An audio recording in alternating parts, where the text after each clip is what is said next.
உபயோக gas cylinder விலையை குறைக்க மத்திய அரசு முடிவு செய்துள்ளதாக பிரதமர் மோடி தெரிவித்துள்ளார். மகளிர் தினத்தை ஒட்டி வீட்டு உபயோக கேஸ் சிலிண்டர் விலை ₹100 குறைக்க மத்திய அரசு முடிவு செய்துள்ளதாக பிரதமர் நரேந்திர மோடி தெரிவித்துள்ளார். இதுகுறித்து பிரதமர் தனது எக்ஸ் தளத்தில், மகளிர் தினமான இன்று நமது அரசு வீட்டு உபயோக கேஸ் சிலிண்டர் விலையை ₹100 குறைக்க முடிவு செய்துள்ளது. இந்த முடிவு நாடு முழுவதும் உள்ள மக்களின் குடும்ப நிதி சுமையை பெருமளவு குறைக்கும். இது பெண்களின் முன்னேற்றத்தை உறுதிப்படுத்துதல் மற்றும் அவர்கள் எளிமையாக வாழ்வதை உறுதிப்படுத்தும் எங்கள் உறுதிமொழி என பதிவிட்டுள்ளார். நீட் JEE நுழைவுத் தேர்வுகளுக்கு சிறப்பு பயிற்சி 25ஆம் தேதி தொடங்கும் என பள்ளிக் கல்வித்துறை தெரிவித்துள்ளது. நீட் JEE நுழைவுத் தேர்வுகளில் அரசு மற்றும் அரசு நிதியுதவி பெறும் பள்ளி மாணவர்களும் ஜொலிக்க வேண்டும் என்ற நோக்கில் +1, +2 மாணவர்களுக்கு பள்ளிக் கல்வித்துறை சார்பில் பயிற்சி வழங்கப்படுகிறது. அதன்படி கடந்த ஆண்டு நவம்பர் மாதம் முதல் பிப்ரவரி மாதம் வரை பள்ளிகளில் பயிற்சி வழங்கப்பட்டது. தொடர்ந்து பொதுத் தேர்வு தொடங்கியதால் பயிற்சி வகுப்புகள் நடத்தப்படாமல் இருந்த நிலையில் பொதுத் தேர்வு முடிந்த பிறகு வருகிற 25ஆம் தேதி முதல் மே மாதம் 2ஆம் தேதி வரை காலை 9:15 மணியளவில் மாலை 4:30 மணி வரை நீட் JEE நுழைவுத் தேர்வுகளுக்கு தொடர் சிறப்பு பயிற்சி அளிக்க பள்ளிக் கல்வித்துறை திட்டமிட்டுள்ளது. கல்வி மாவட்ட அளவில் ஒவ்வொரு மாவட்டத்திற்கும் 2 பயிற்சி மையங்கள் அமைத்து ஒவ்வொரு பயிற்சி மையத்திற்கும் 40 பேர் வீதம் மாணவர்களுக்கு பயிற்சி வழங்கவும், மாணவர்கள் எண்ணிக்கைக்கு ஏற்ப கூடுதல் மையங்களை அமைத்துக் கொள்ளவும் அறிவுறுத்தப்பட்டுள்ளது. மேலும் பயிற்சியின் போது மாணவர்களுக்கு காலை சிற்றுண்டி, மதிய உணவு மற்றும் போக்குவரத்திற்கான கட்டணமும் வழங்கப்படும் என்றும், வாரந்தோறும் சனிக்கிழமைகளில் திருப்புதல் தேர்வுகள் நடத்தப்படும் என்றும் பள்ளிக் கல்வித்துறை அறிவித்துள்ளது.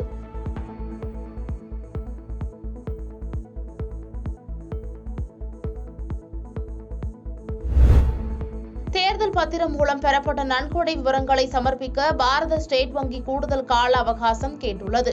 அரசியல் கட்சிகளுக்கு நன்கொடை அளிக்க கொண்டுவரப்பட்ட தேர்தல் பத்திர திட்டத்தை உச்சநீதிமன்றம் கடந்த மாதம் 15ஆம் தேதி ரத்து செய்தது. இதுவரை தேர்தல் பத்திரங்களை வாங்கியவர்கள் அவற்றின் மூலம் நன்கொடை பெற்ற கட்சிகள் நன்கொடை தொகை ஆகிய விவரங்களை மார்ச் 6ஆம் தேதிக்குள் தேர்தல் கமிஷனிடம் சமர்ப்பிக்குமாறு பாரத ஸ்டேட் வங்கியை உச்சநீதிமன்றம் கேட்டுக் கொண்டது. இதற்கிடையே இந்த கால அவகாசத்தை ஜூன் 30ஆம் தேதி வரை நீட்டிக்க கோரி உச்சநீதிமன்றத்தில் பாரத் ஸ்டேட் வங்கி தாக்கல் செய்துள்ள மனு 11ஆம் தேதி விசாரணைக்கு வருகிறது. இந்நிலையில் பாரத ஸ்டேட் வங்கி மீது நீதிமன்ற அவமதிப்பு நடவடிக்கை எடுக்க கோரி ஜனநாயக சீர்திருத்த சங்கம், காமன் காஸ் ஆகிய தொண்டு நிறுவனங்கள் உச்சநீதிமன்றத்தில் மனு தாக்கல் செய்துள்ளன. அந்த மனுவில் ஸ்டேட் வங்கி மீது நீதிமன்ற அவமதிப்பு நடவடிக்கை எடுக்க வேண்டும் என்று கூறப்பட்டுள்ளது. இந்த மனுக்கள் தலைமை நீதிபதி DY சந்திரசூட் தலைமையிலான அமர்வு முன்பு விசாரணைக்கு வந்தபோது தலைமை நீதிபதி ஒரு இமெயில் அனுப்புங்கள், 11ஆம் தேதி விசாரணைக்கு பட்டியலிட உத்தரவு பிறப்பிக்கிறேன் என்று கூறியுள்ளார். பெண் குழந்தைகளின் முன்னேற்றத்திற்கு ஆண்கள் உறுதுணையாக இருக்க வேண்டும் என புதுச்சேரி துணைநிலை ஆளுநர் தமிழிசை சவுந்தரராஜன் தெரிவித்துள்ளார். பெண்களின் சமூக, பொருளாதார, கலாச்சார மற்றும் அரசியல் ரீதியான சாதனைகளை கொண்டாடும் விதமாக ஒவ்வொரு ஆண்டும் மார்ச் 8ஆம் தேதி சர்வதேச மகளிர் தினம் கொண்டாடப்படுகிறது. இந்நிலையில் நாளைய தினம் சர்வதேச மகளிர் தினம் கொண்டாடப்பட உள்ளதை முன்னிட்டு புதுச்சேரி துணைநிலை ஆளுநர் தமிழிசை சவுந்தரராஜன் வாழ்த்து தெரிவித்துள்ளார். இதுகுறித்து வீடியோ வெளியிட்ட அவர், சர்வதேச மகளிர் தினத்தை முன்னிட்டு பெண்களுக்கு செய்தி சொல்ல வேண்டுமா அல்லது ஆண்களுக்கு செய்தி சொல்ல வேண்டுமா என குழப்பமாக உள்ளது. அதேபோல் பெண் குழந்தைகளை விட ஆண் குழந்தைகளை தான் தாய்மார்கள் கண்டித்தும் கண்காணித்தும் வளர்க்க வேண்டும். ஆண்கள் பெண் குழந்தைகளின் முன்னேற்றத்திற்கு உறுதுணையாக இருக்க வேண்டுமே தவிர ஊறு விளைவிப்பவர்களாக இருந்துவிடக் கூடாது.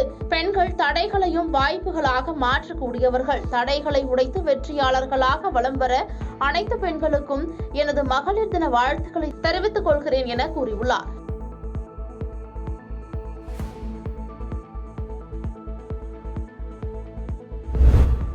மத்திய அரசு ஊழியர்கள் மற்றும் ஓய்வூதியதாரர்களுக்கு 4% அகவிலைப்படி உயர்வு வழங்க முடிவு செய்யப்பட்டுள்ளது. பிரதமர் மோடி தலைமையில் மத்திய அமைச்சரவை கூட்டம் நடைபெற்றது. இதில் மத்திய அரசு ஊழியர்கள் மற்றும் ஓய்வூதியதாரர்களுக்கு 4% அகவிலைப்படி உயர்வு வழங்க முடிவு செய்யப்பட்டுள்ளது. அமைச்சரவை கூட்டத்திற்கு பின் செய்தியாளர்களை சந்தித்து பேசிய மத்திய அமைச்சர் பியூஷ் கோயல், அடிப்படை சம்பளத்தில் 46% உள்ள அகவிலைப்படி இனி 50% இருக்கும். அகவிலைப்படி உயர்வால் மத்திய அரசுக்கு ஆண்டுக்கு 1,12,869 கோடி செலவாகும்.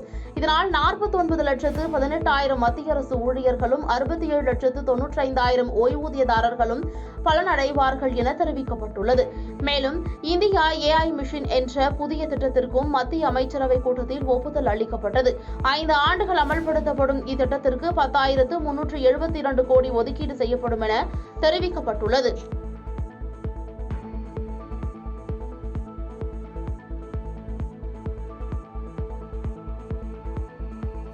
பாதகம் செய்பவரை கண்டால் நாம் பயங்கொள்ளலாகாது பாப்பா. மோதி மிதித்து விடு பாப்பா, அவர் முகத்தில் உமிழ்ந்து விடு பாப்பா. அண்மை செய்திகளை உடனுக்குடன் தெரிந்து கொள்ள இணைந்திருங்கள் இயம்நாடு தொலைக்காட்சியுடன்.